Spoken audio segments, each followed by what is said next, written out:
কয়েকদিন আগেও আমি নির্মম নিষ্ঠুরতার মধ্যে দিয়ে গিয়েছি। এই বাংলাদেশ আর যেন কোনো ফ্যাসিবাদী রাষ্ট্রে পরিণত না হয়, এই বাংলাদেশে যেন কোনো কর্তৃত্ববাদী শাসন না থাকে।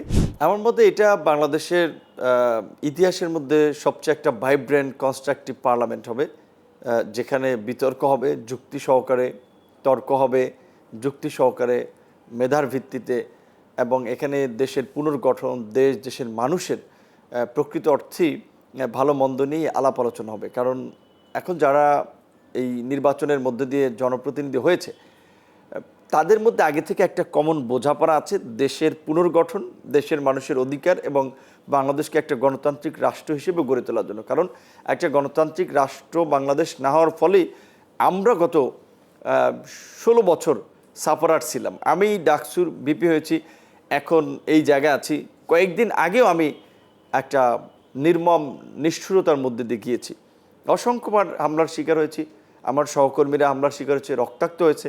বিশ্ববিদ্যালয়গুলো যেখানে জ্ঞান চর্চার পূর্ণভূমি বলা হয়, সেখানে শিক্ষার্থীরা নির্যাতিত নিষ্পেষিত হয়ে অনেকে মৃত্যুবরণ করেছে, অনেকে দেশ ছেড়েছে।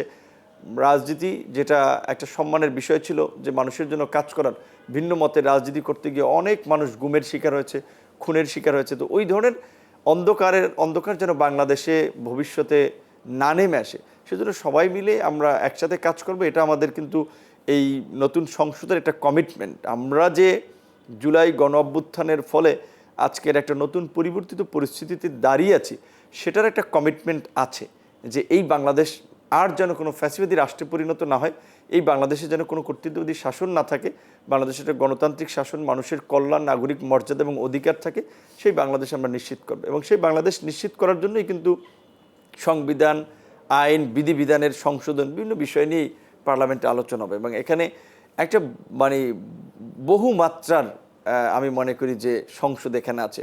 একদিকে যেমন একেবারেই ছাত্র বা তরুণদের প্রতিনিধি হিসেবে অনেকে আছে, মিডল এজ তাদের প্রতিনিধি হিসেবে অনেকে আছে, সাধারণ মানুষের প্রতিনিধি হিসেবে আছে, এবং বহু মত পথের সংসদ সদস্যরা এই পার্লামেন্ট আছে। সেই দিক থেকে বলা চলে এটা বাংলাদেশের ইতিহাসের অবশ্যই একটি প্রাণবন্ত কার্যকর সংসদ হবে।